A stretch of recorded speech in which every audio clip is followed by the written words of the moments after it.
Евреите кои дојда од Шпанија беа во главном од Арагон, така од тоја покрајна. И затоа и онај храм во Битола се вика Арагонски храм, Арагон. Меѓутоа дојдоа и евреи од Португалија. И тие евреи беа после едно 7-8 години беа прогонени исто како што беше во Шпанија, беа прогонени во Португалија и тие португалските евреи се населиле во Турска империја и во Битола, така да во Битола тие основале еден многу убав храм португез, се вика тој храм, од Португалија, и тие си останале да се изборват португалскиот јазик. Меѓутоа терале све таму до 17-18 век да си говорат португалски. Меѓутоа после престанале да говорат португалски, се мешале со другите шпански евреи кои беа веćina и го научиле шпанскиот јазик. Меѓутоа, евреите исто говореле тој шпански јазик на Сервантес од 13-14 век. Тој е еден многу убав, многу чист јазик, поубав од сегашниот јазик, бидејќи не ги имал оние промени кои шпанскиот јазик не го подобриле. Али има големо влијание и португалските евреи во Битола. Имале големо влијание на јазикот, така да тој јазик, битолскиот шпански јазик, е малку поразличит од другите шпански јазици, например во Солун, во Скопје, во другите места. Тој е така типичен еден битолско-спански јазик. Што се однесува пак за нивниот број, било тоа да се староседелци, романоти, шпански или португалски евреи, според турските пописи од првата половина на 16 век, за Битола се оперира со приближни бројки што се движат некаде од 240 до 1400 лица, во услови кога градот имал околу 4500 до 5500 жители.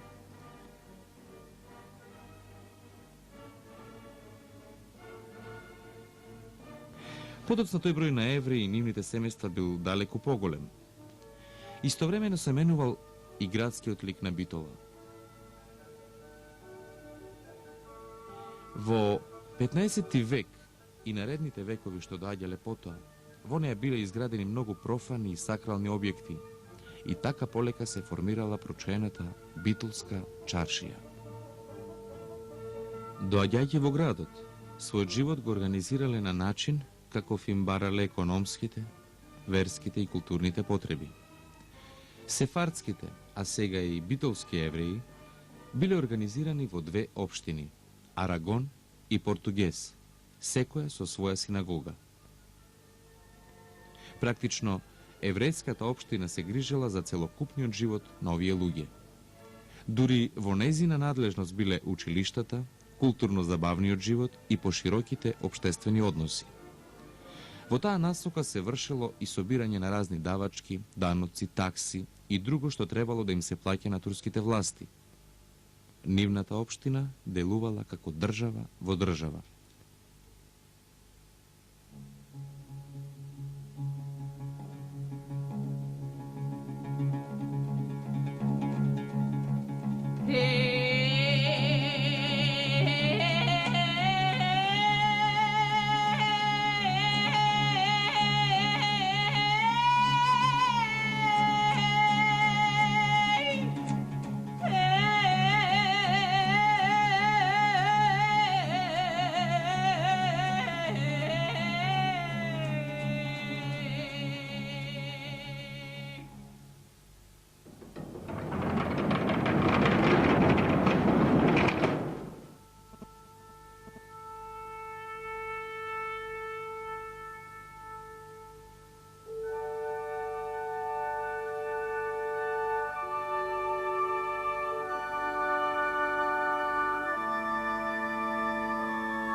Битолските евреи комуницирале меѓу себе на шпански и португалски јазик, со додатни примеси од хебрејскиот јазик. На таков начин се оформил еден посебен јазик наречен ладино. Всушност, ладино бил литературен и литургиски јазик,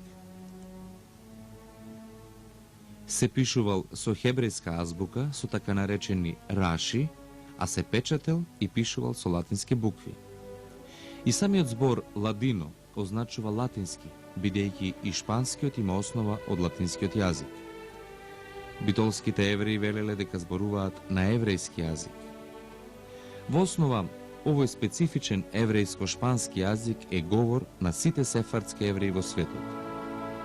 Тој јазик од 15-тиот век се одржал меѓу сефардите нешто повеќе од половина милениум и представувал единствен феномен во историјата на лингвистиката, за која владе и денес голем интерес кај испанистите.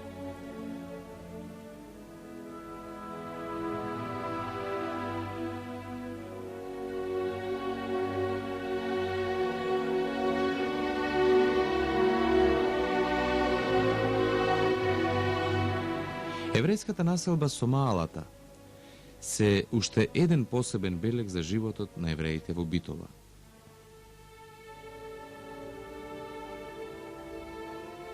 Јаудиханата се наоѓала на вакавски имот, зашто се плаќало годишен закуп. Нејзините мала имале различни имиња.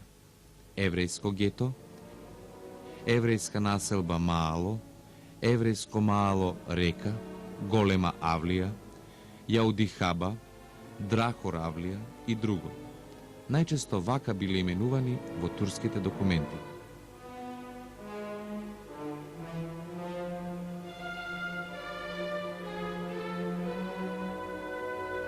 Јаудиханата се наоѓала на северниот и северозападниот дел од пазарот, под Баирот, околу денешниот Дом за народно здравје.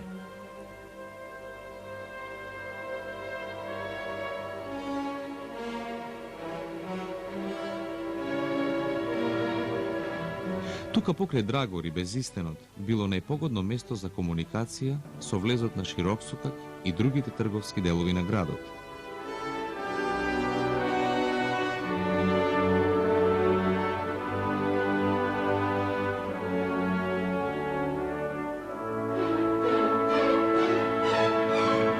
Јаудиханата била сиромашна животна средина со мали и набиени ниски куќи, заеднички бунар, скромна штала, визба и простории за лична хигиена.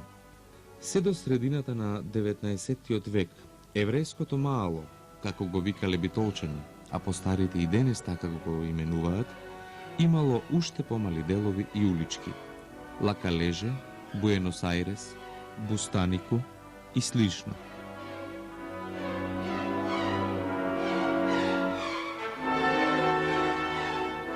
Во тесните и скромно наместени куќички живееле и поголеми семејства.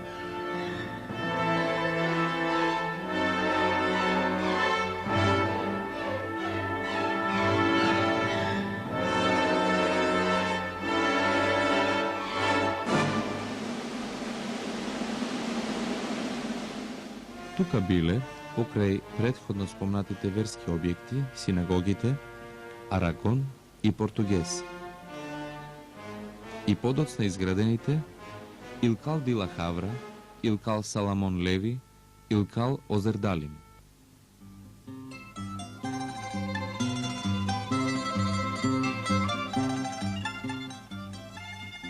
Еврејските семејства обично биле големи.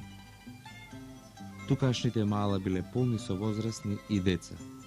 Овде речиси во секое време било весело. Во летните месеци до доцна навечер се слушале песни и игри. Се живеело еден посебен живот, што можел да се види само во Лакалеже, Латабане, Чифлик и останатите мала. Во тој необичен и весел свет често доаѓале и соседите, македонци, турци, роми и други, на разговор, на свадба или крштевка, а Великден, Бајрам и Пасха ги славеле со семејствата. Ваквите посети биле возвраќени и од страна на евреите, зашто меѓу нив никогаш немало кавги и расправии. Живееле сложно, делејќи ја судбината и сиромаштијата заедно.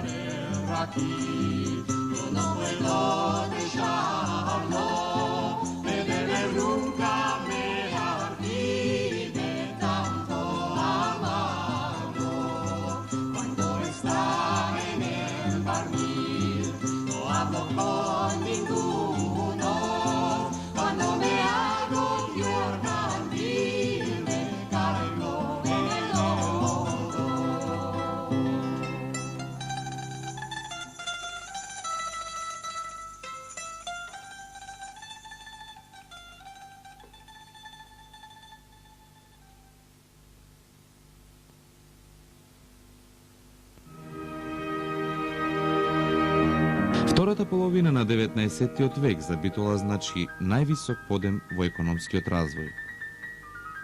Таа сега веќе е конзулски град. Речиси сите големи европски и балкански земји овде отвораат своји дипломатски представништва. Се тргувало скоро со сите европски, блискоисточни и соседни земји. Почнало да се живее на модерен европски начин. Богатството на семејството се гледало и преку убавата куќа, двор, бавча, облека, клавир. Во овие најбрилијантни години на Битола, меѓу богатите битолчени имало и еден дел од тукашните евреи.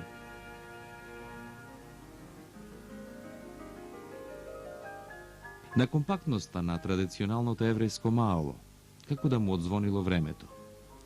Повидните еврејски семејства го напуштаат турското гето и градат модерни куќи, дуќани и магази во центарот на градот, заедно со другите битолчани кои биле на нивно ниво. Капиталот и добивката уште повеќе ги зближувало луѓето. Јасно оние кои го имале. Во вакви услови се оформиле уште две покомпактни еврејски целини. Едната населба била на десната страна на Драгород, на местото на денешната пошта, скршената џамија, хотелот Солун и Македонија, до дрвеното мовче што води кон наврата. Се разбира, тоа не значило дека во населбата сите биле богати. Населбата се викала Маале Лалуканте. И третата населба била на просторот од Маспазар, Пиперан се до Бумба Маала, односно Латабана. Треба да се има во вид дека овие населби не биле чисто еврејски. Напротив, таму имале своји објекти и други битолски фамилии. Учеството на битолските евреи во стопанскиот живот на градот било видно, речиси, во сите области. Ова особено се однесува за последните 2 века. Нивниот исконски поздрав, шалом, што значи мир, со векови се слушал во битолската чаршија. На Пекмес пазар, Житни пазар, Ленски пазар, Ат пазар, Дрвен пазар, во Безистенот, Еврејската и другите чаршии. Постарите битолчани сигурно се сеќават како изгледаше Безистенот во Битола и како изгледаше чаршијата. Така да таму дуќаните еден до друг, евреи, влах, македонец, срби, си помагаја во секидневната трговина. Ако некој немаше нешто во дуќано, ќе појдеше кај другиот да позајми, само муштеријата да не го пушти да излези од дуќано празен. Имаше една поштена конкуренција, можам да речам. Се водеше еден поштен еснавски живот. Немаше подметнувања, немаше крадење, немаше тепање меѓу луѓето. Евреите работеле речиси се. Амали, сладкари, крпачи, собирачи на отпадни материјали, продавачи на зеленчук, месари, ситни бакали, ахчии, кожувари, сарафи, но и лекари, инженери, трговци, представници на големи фирми и слично.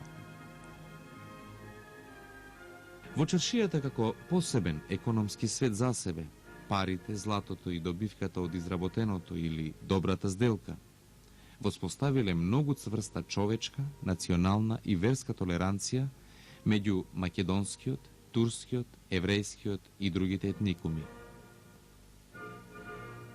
А нив ги имало од повеќе меридијани. Се комуницирало на многу јазици. Евреите биле познати и како полиглоти.